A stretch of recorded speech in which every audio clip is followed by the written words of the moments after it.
welcome to the second in this series of Ask Me. It should be Ask Us, really, because I always have a special guest. Ask me anything about accreditation. And this is specifically for coaches and mentors and training providers, of course. I'm your host, Aurora Dawn Campbell at the IAPCNM. And yes, I am TQA, trained, qualified and accredited, as is John, who's in the hot seat today, my special guest. Hello, John. How are you today?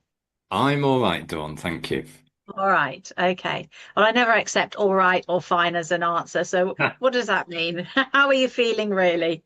I'm okay. I'm on what I call the PSA roller coaster, which, if people don't know, is a test that men have for prostate cancer. I do Mm, have early stage prostate cancer, very early stage, and no symptoms and no treatment needed.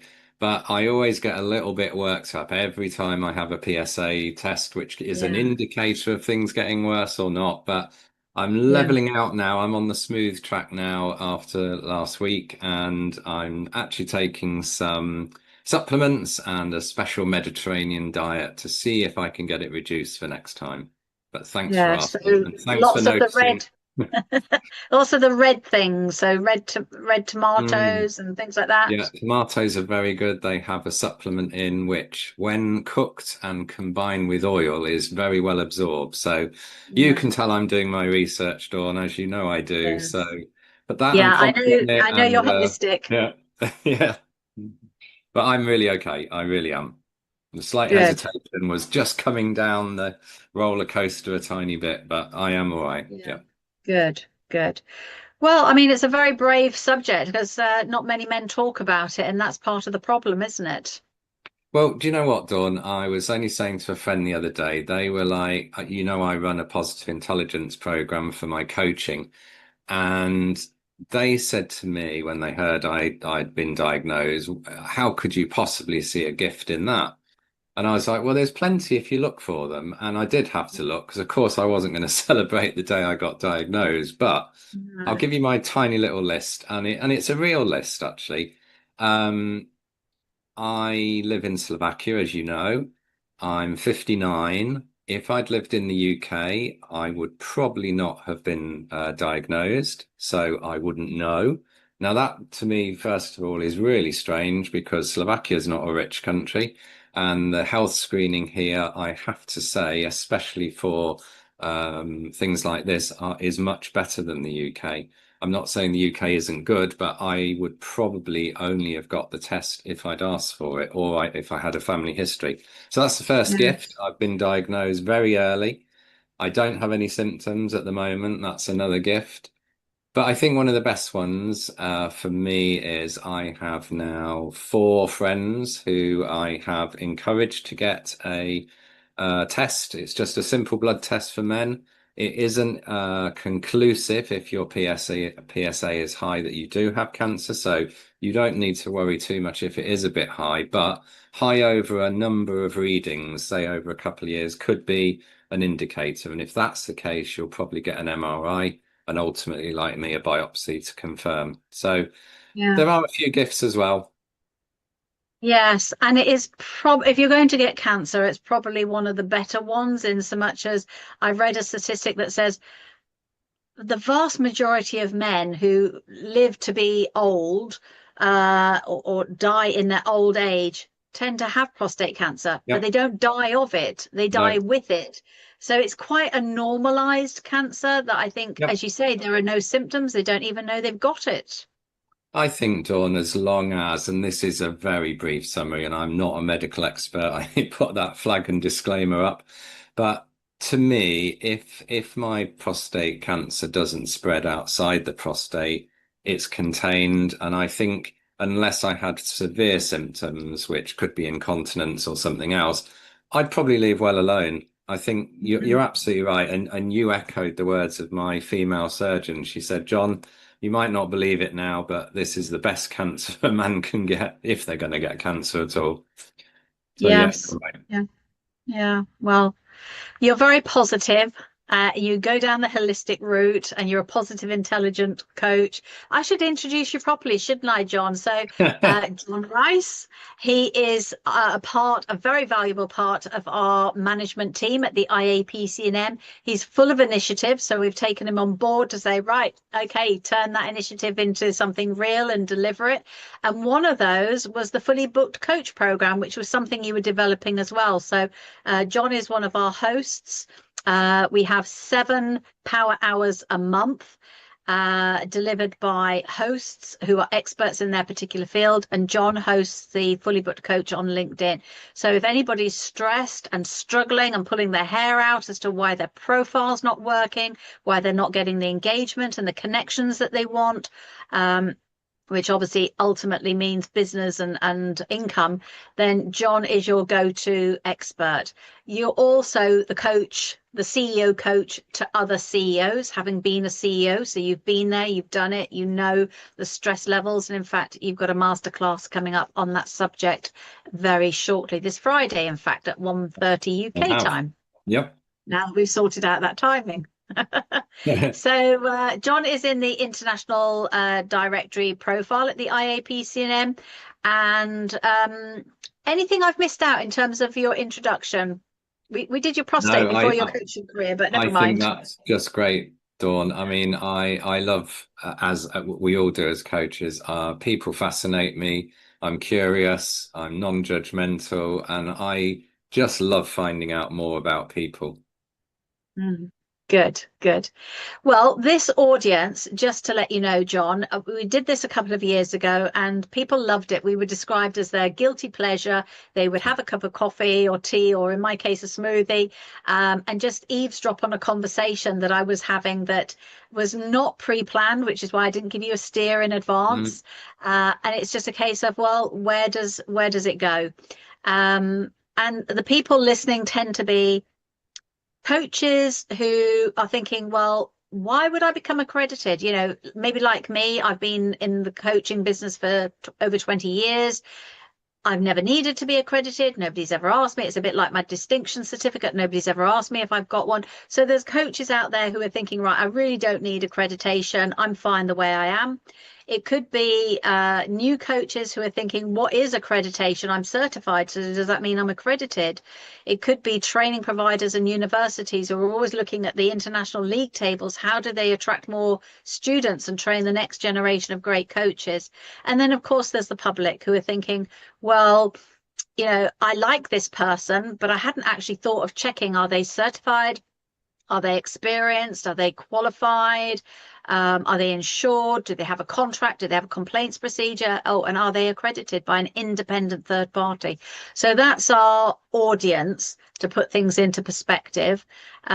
So Rowena very kindly is sort of keeping an eye on all the social media platforms and will field questions to us. But I always like to start these sessions with a transpersonal question around what fills your heart with joy at the moment, John. Uh, it's always my daughter. She's just started big school, and we had a little debate. Should she go to the small village school nearby, which was okay? Just like I answered my question, how are you, John? Oh, I'm okay. It wasn't brilliant, but we've decided it is a big effort to take her a little bit further afield. It's about 10 kilometers each day.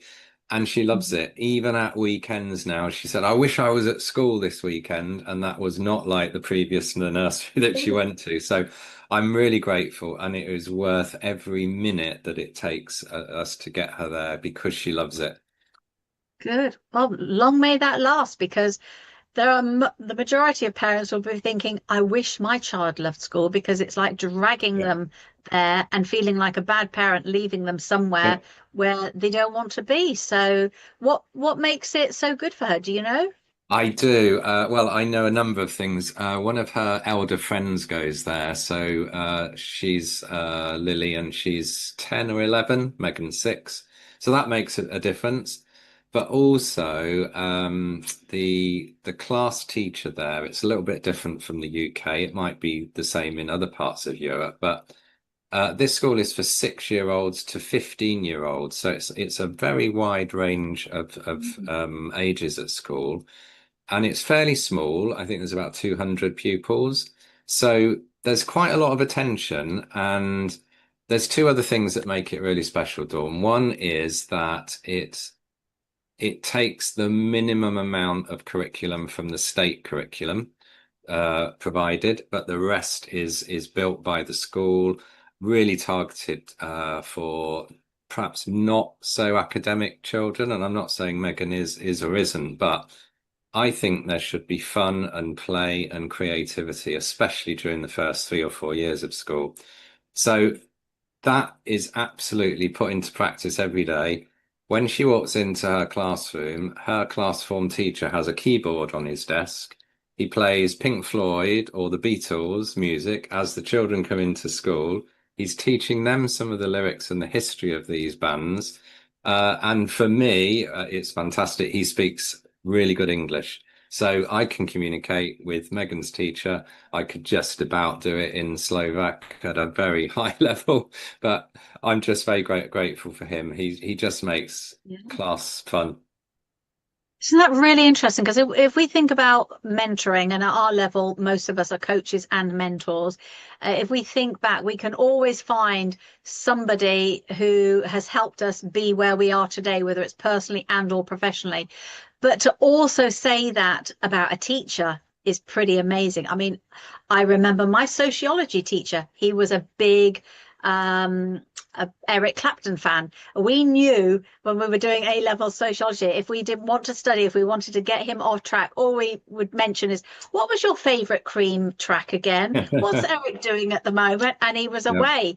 Um, so it's wonderful to have a favorite teacher. And I Yeah. don't think a lot of us do in this day and age. And I can't imagine how difficult it is to be a teacher in this day and age, with children being so empowered with mobile phones and all the rest of it. It's not a job I would want, but he seems very, very creative and has just got it just right. So Yeah. love Pink Floyd. Me too. Yeah, no, he's a great guy. And I mean, you're right, Don. I can remember probably two very influential teachers from my time at school, and they stick with you. It's very true. You can always remember probably your best and your worst teacher. Yeah, yeah. I also remember reading Daniel Quinn. I don't know if he's come across your radar. I know as coaches, we're prolific readers and perpetual students, but Daniel Quinn, I think, was way ahead of his time. And I can't remember the name of the book. I think it's The Questions Are the Answers, or that might have been the strap line. But in it, he said, school is simply a holding pen until children become adults to either go and get a job, which stands for just over broke, or go to prison. What is the other function of school? You know, you've got this strict curriculum. You very rarely need any of it later on. Whereas I think Megan's school sounds like it's going to be much more intuitive in terms of the life skills she's going to need. Yeah, I agree. Yeah. Mm, fascinating. So So that's I'd what I'm love to hear. grateful Yeah, for. sorry. Go on. That's what I'm grateful for, Dawn. Yes. Grateful Oh, for Megan and there's always grateful lots to for be the grateful for. school. Yeah. Yeah, yeah. And we'd love to hear more about your journey. You started off as a CEO, you've added emotional intelligence and coaching and accreditation. Just Mm. share a potted history, if you would please, John. Yeah, absolutely. I had done a lot of things in 2017 that I hadn't managed well. There are probably some stories here for another time, but I'll give you a quick flavor of them. Um, my mum had died a couple of years ago, and I hadn't really processed that grief properly. A childhood friend had pretended that he'd been kidnapped in Indonesia, and he was asking me to pay the ransom. And in 2017, I was actually working in the UK at that point. I had a representative Interpol and Thames Valley Police sitting in my house, and we were working out what we were going to do. It turns out the whole thing was a con in the end. The police said to me, send 100 pounds equivalent to this Western Union. We'll tell the kidnappers that that's where the ransom will be.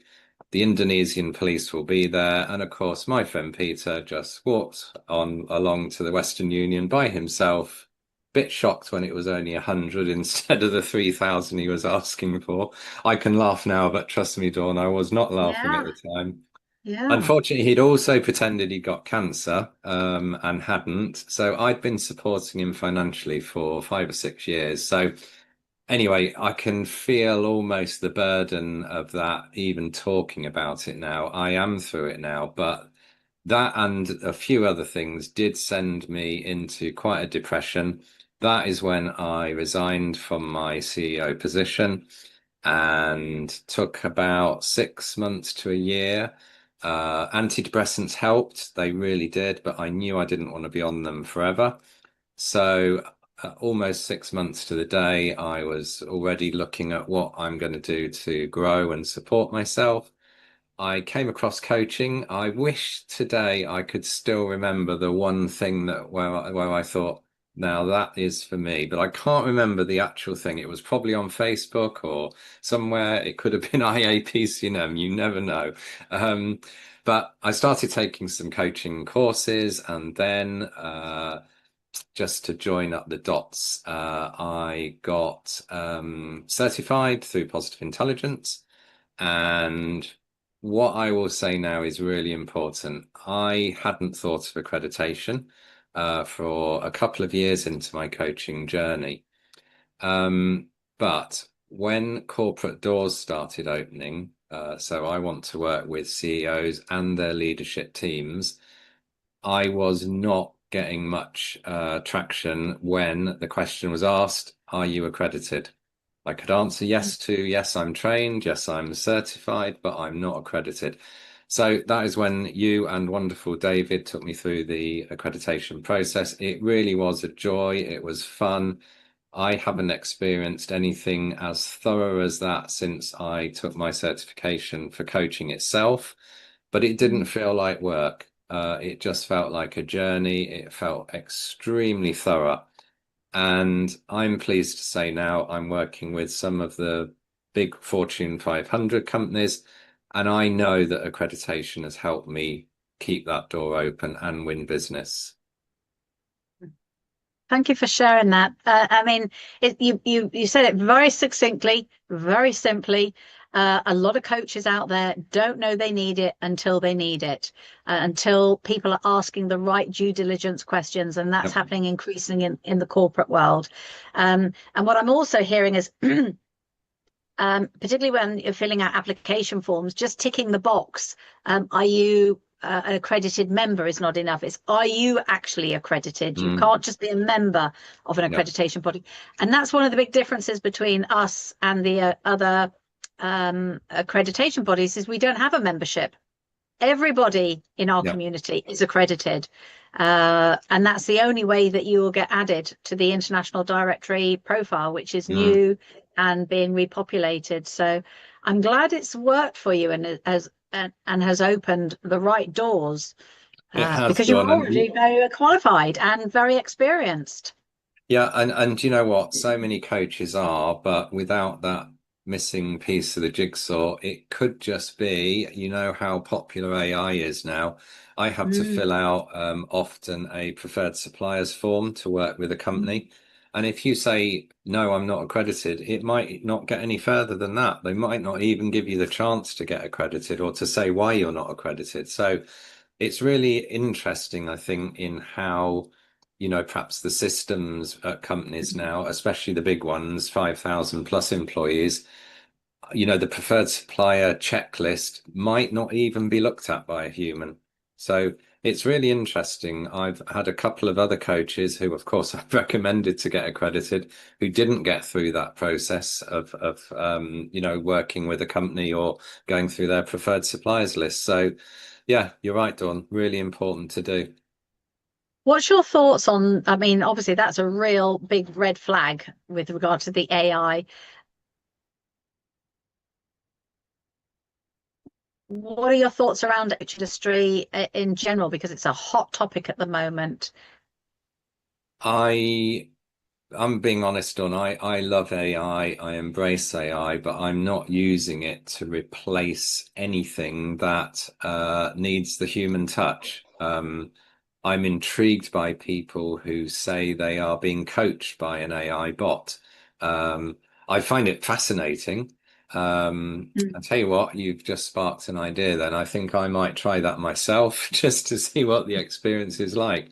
But I have mm, heard anecdotally some of the answers that an AI bot will give in serious, challenges that humans are having are not the best answer. In fact, they're mm, probably not a good answer. So mm, I think we've a long way to go before trusting it completely. I know often there are problems with AI. And, of course, I'm not sensationalizing the problems, but what I find absolutely fascinating are things like this. AI models, they're called LLMs, large language models. If they now are given an update by a human, some of those language models are resisting the update if it takes away some of their power. Uh, they're also often seen to be fighting or stalling when they are asked to close down or reboot.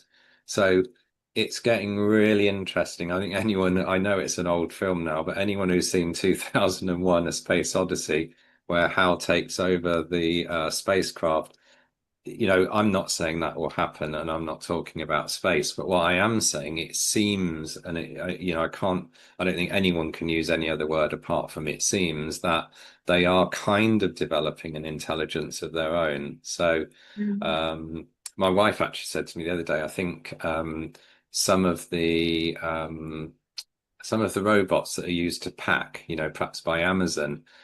mm. Um, if two or three of them get together now, the four of them will work harder so one of them can rest. And it sounds really strange, and they're not quite sure why these things are happening. Yeah, it's incredible. Hmm. I think you're right. It's a very, I think, well, I said I'd heard Elon Musk say something like, once the genie's out of the bottle, we can't put it back and we need to slow things down and do a reset. But I also heard he said that because his wasn't quite up to date compared to everybody else's that was being released. So that's why he wanted a pause. But I think they are very intelligent. I think it is dangerous. And you're absolutely right. They're lacking the intelligence to empathize with a coaching client who, let's face it, most issues that they come to when we peel back the layers of the onion are mental health and well-being related as opposed to Hmm. something that's physical. So I don't see coaches taking over, robots taking over that role. Yes, they might be able to do the very quick answers and Q&A type sessions, but not the deep and meaningful mindset deep dive coaching that you do, especially with the positive intelligence. But yeah, it's a very worrying time, and I don't think I'd want to be many generations younger. I know they're growing up with all this technology. You've got Megan, a youngster. You must be thinking about her future and what's it going to be like. It's totally different to ours. Yeah, of course. I mean, I know I'm going to say something that every parent says now, but we have managed so far to limit Megan's screen time.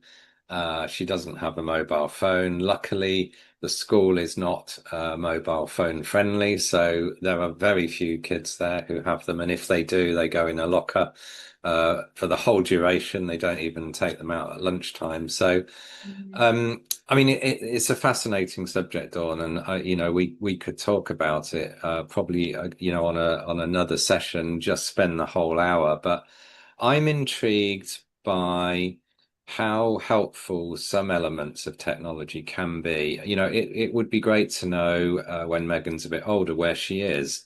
And I'm not talking about stalking or actually tracking her, but it is important, up to a certain age that you do know where your children are, and technology exists now, for that. But I think it's, from what I've seen and everything I've read, and this is this is as true for adults, but probably more important for children where their brains are still developing. This constant algorithm on social media, for example, to give that very small dopamine hit, um, it is having an effect on children. It's having an effect on their concentration. It's having an effect on some of them, not all of them, their mood.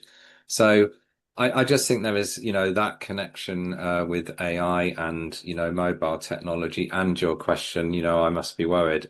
I am worried, but I do also believe there are elements of good in it. I think it's probably, if we really to generalize, it's probably the old adage of, everything in moderation. Not 8 hours of screen time a day. So, Mhm. Yeah. And what about technology and algorithms on LinkedIn? I mean, are there some, I know you have the fully booked coach, but no. is there any silver bullet? Is there any shortcut to navigating the software and creating meaningful connections rather than saying I've got 5,000 people who follow me Mm. that you just don't know? It's such a good question, Dawn. And do you know what? I think if you'd asked me this a few years ago, I'd have probably had a slightly different answer. My answer now is you cannot beat genuine connections on LinkedIn. And what I mean by genuine connections is, I mean, I'm not going to put you on the spot, but perhaps if anyone's listening, I'd like to ask people, and they don't need to answer it, but when was the last time you actually picked up a phone to somebody and just had a chat, even if you didn't know them? Many years ago, that was all we had. Probably you remember, probably, Dawn, we had yellow pages. And if you wanted to get in touch with a company, you'd look in the phone book, you'd get the switchboard, you'd ask us who the managing director was or the CEO, and you would wait to be put through. I'm not suggesting that that is the way forward now, but I will say that it's so different doing it that way that I have had CEOs answer the phone that way. I do believe that posting genuine content, not too heavily AI influenced. Of course, you can use AI to get an idea, ChatGPT or any of the others, but it's extremely possible. And those of us that read a lot of posts on LinkedIn are almost sure those that were written by AI now. So I would say if you can tell as a human that something's been written by AI, then certainly the LinkedIn algorithms can tell that it was written by AI. And if that is the case, your post will not get priority. In a very short answer to your original question, Dawn, uh, I have never bought into trying to beat or match LinkedIn's algorithms. They're such a massive organization where these changes happen all the time. I think the best you can be is consistent in your posting. And I'm going to say 1 or 2 times a week. You don't need to post every day. Be genuine. Also, contribute to other people's posts. That's a thing that a lot of people don't do. So, as an example, I might join on LinkedIn a CEO network group. It's often really useful just to almost be a bit of a lurker in the back room, see what kind of conversations are going on. But if you have something to offer and something to give, I post genuinely on there. I'll say, well, maybe there's another way of looking at this, or have you tried a 10-second reset? I'm a big fan of those. So I do not engage with any LinkedIn algorithms now. I don't think they can be beaten. I think you can wear yourself out. I'm going to draw an analogy now, and I might get shot down for this, but I'm the same with SEO optimization. It's different for IAPCNM as a company to try and get ranked higher. But for me as a coach, it's almost impossible. And why would I want to be there when I can make genuine connections, pick up the phone and say to somebody, shall we have a conversation? I never try and sell anything, Dawn, in the first 2 or 3 conversations with anybody. I say this as a big tip that's worked for me if you are a coach trying to sell your program or your coaching, don't treat the first few calls as a almost a coaching session, being curious, asking questions. Of course, we need permission to coach full out, but if I was meeting you, Dawn, for the first time today, how would it be better for me to approach you? Dawn, I've got a brilliant 7 week program. It's only 15 minutes a day, and in that time, you'll be less stressed, you'll have better relationships, blah, blah, blah. Or I say, Dawn, how are you today? What are you tolerating right now? And I find out more and more and more about you. And then I say, perhaps you'd like to take this assessment. It will shine a light on the ways that you might be thinking negatively. And by then, if you want to do something about it, I can help you. If you don't, great, you've now got a blueprint of what you could work on by yourself if you want to.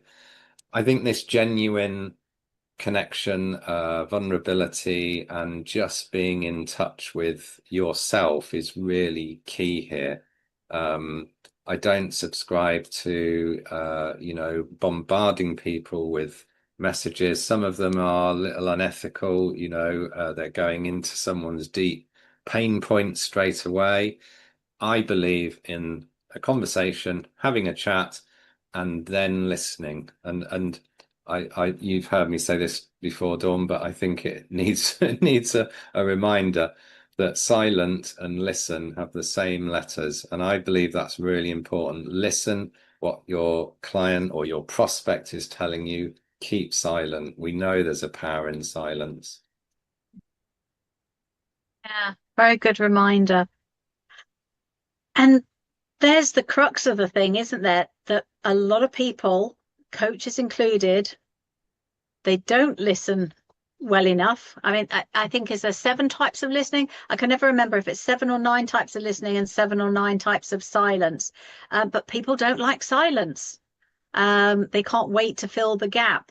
But I'm glad you said the word conversation because I don't use the word meeting at all. A conversation sounds much more equal.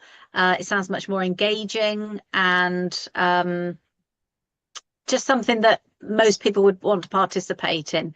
So yeah, as a salesperson, I do pick up the phone. I think that's one of the things that people like about the IAPCM. They cannot believe when they send a form, a contact message in, that they get a phone call. Normally, sometimes seconds or minutes later, it's like, wow. Mhm. And I'm not phoning to speak to them for a conversation there and then. It's just a case of acknowledge Yeah. your inquiry and book a time when is good for you. And quite often they'll say, no, now's good. Let's talk now. And they like, I can't believe. And I think, well, we're in the business of having a conversation. That's all coaching is. Why would we hide behind Mm. bureaucracy and emails and all the rest of it? So that's one of the things, because I always say to people I'm talking to, what is it you're looking for over and above an accreditation certificate? Because that's a given. And 9 times out of 10, they'll say community, being with like-minded people, that one-to-one approach. So you're absolutely right in your strategy of just phoning the CEOs and having a conversation. It's what I do all the time. Never shy away from it. Always phone them first.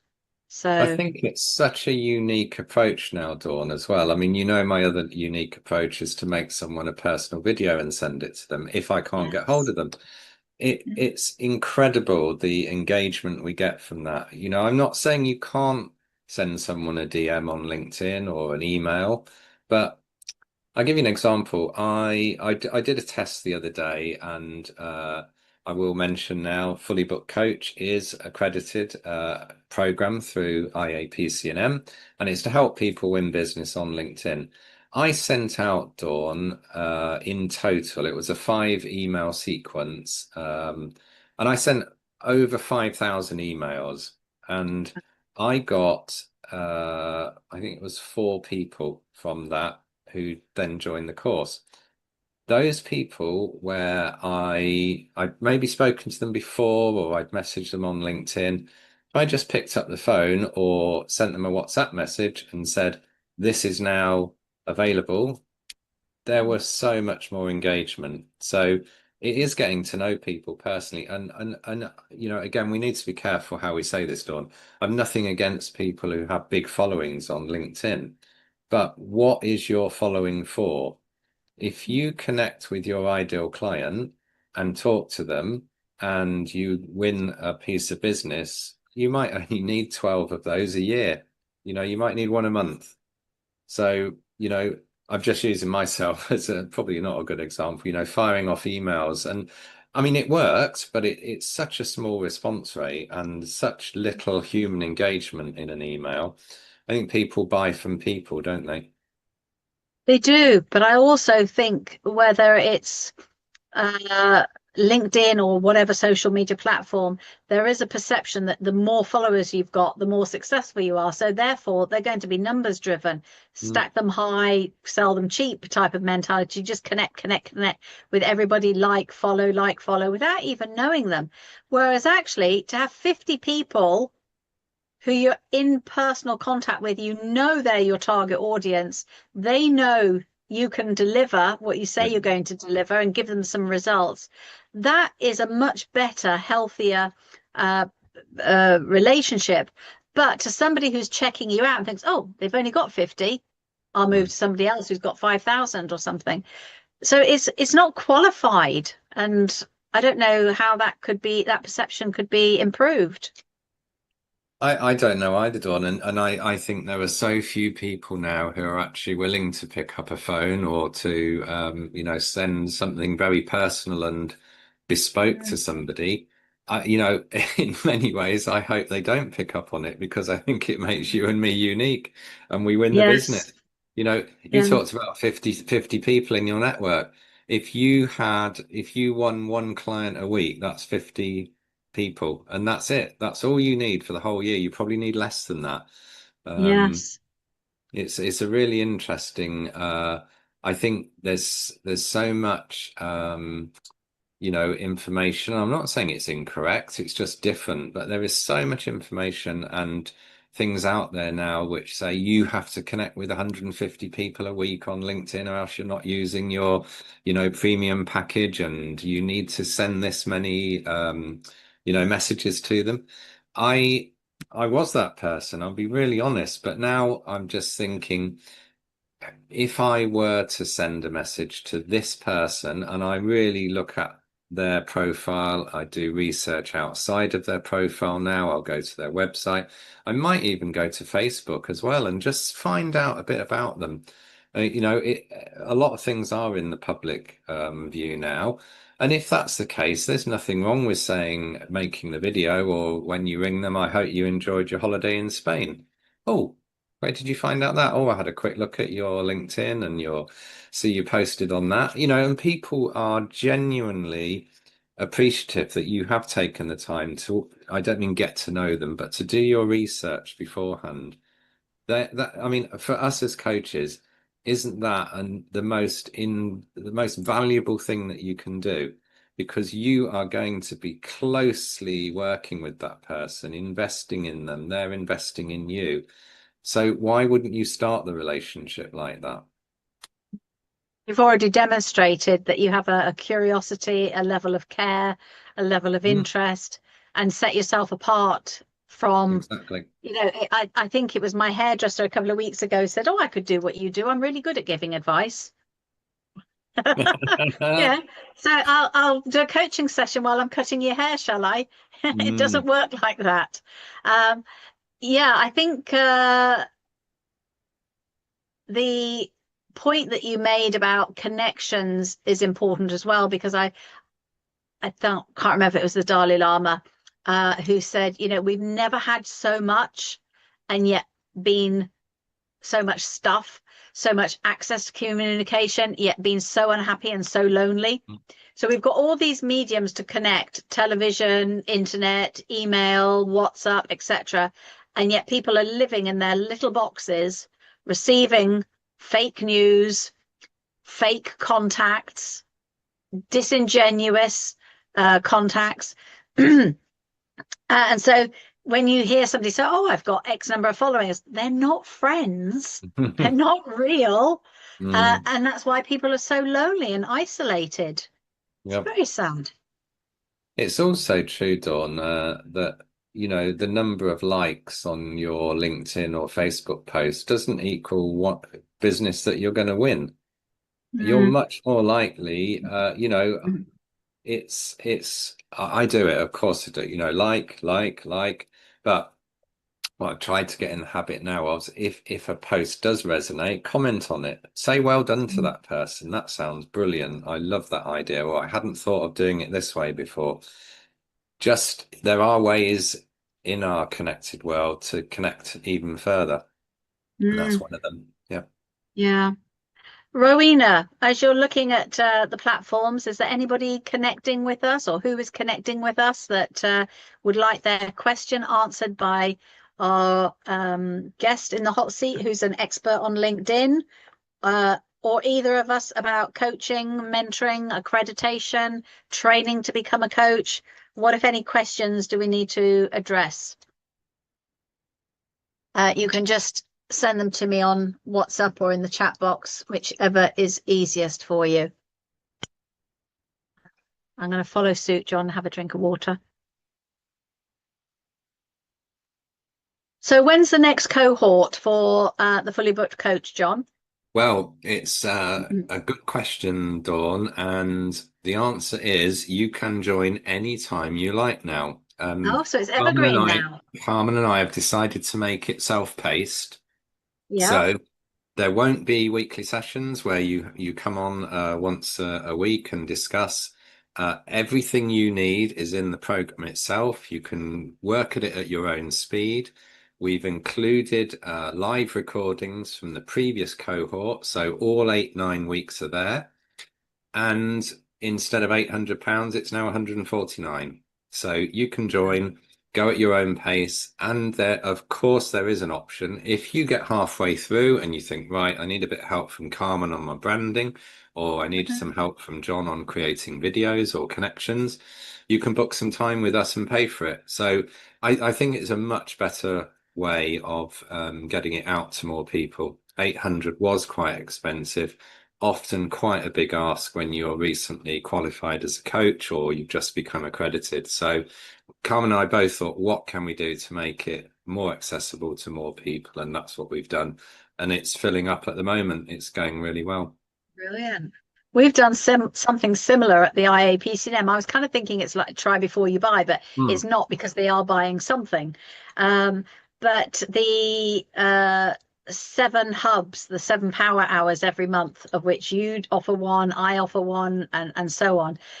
People can now buy that for £97 for the year or £10 a month, whichever they prefer. And then when they do become accredited, because they think, wow, if that's the value I get, and the level of support over and above the certification, personal and professionally, imagine what I'm going to get for my fee of 397 as an entry level practitioner if Yeah, they've come through the accredited route, and they'll get that £97 back. So that's instead of brilliant. paying 397, it'll be 300. Or if they are going through the portfolio route, which is the catch-all, it'll be 597, and they get the £97 back. So for £10 a month or £97 for the year, they can attend all 7 masterclasses or power hours, whatever you want to call them. We used to call them drop-in clinics, didn't we? And Yeah, I kind of love that because it's a Q&A clinic, but people didn't like it. It was got a medical connotation to it. And they can come every single month and just get a feel, because if you had to hire that expertise, that 1 hour in front of mm, you, at your normal rate or Nikki's normal rate or my normal rate, it would be thousands. So yeah, to have all of that every single month for 97, I think is a steal. So we'll be launching that soon. brilliant. Um, Rowena's just sent me some questions. Um, what does it take to break through the mindset? This is a good one. Uh, for people who think, like I said right at the beginning, well, I'm a certified coach, that's all I need. They don't see the value in accreditation. They're not being asked for it because the public are making assumptions that, like counselors or therapists, the coaches are accredited. That's a tough one to answer. And it's It is. education. But what's your take on it, John? Um, I would say, and I know it's a little bit woolly answer, but I would say if you're not accredited, how do you know what business you might be losing before people, they don't even knock on your door, or they think, some people now, because the bar to being calling yourself a coach is zero, you can buy a qualification over the weekend. I think people are starting to do their due diligence. And if you are not TQA, I think you're getting a great message out there, Dawn. I would be worried myself as a coach that I might not even know if someone had discounted me if I wasn't accredited. And I think that's starting to happen. And as I said before, it certainly is happening in companies. If you haven't got that accredited status, then you could have had your coaching qualification for £10, 10 years ago. You haven't done any coaching since, and you can still call yourself a coach. It's a bit scary, and I know, you and I have had many conversations about how we can, sort of get the message out there that accreditation is really important. Yeah. I think that answers the next question really, which is what do clients gain when they work with an accredited coach versus somebody who's certified if they're looking at both? So this is a question from the member of the public. Yeah. I've got two coaches. How is it going to benefit me? Well, I know you can answer that as well, Dawn.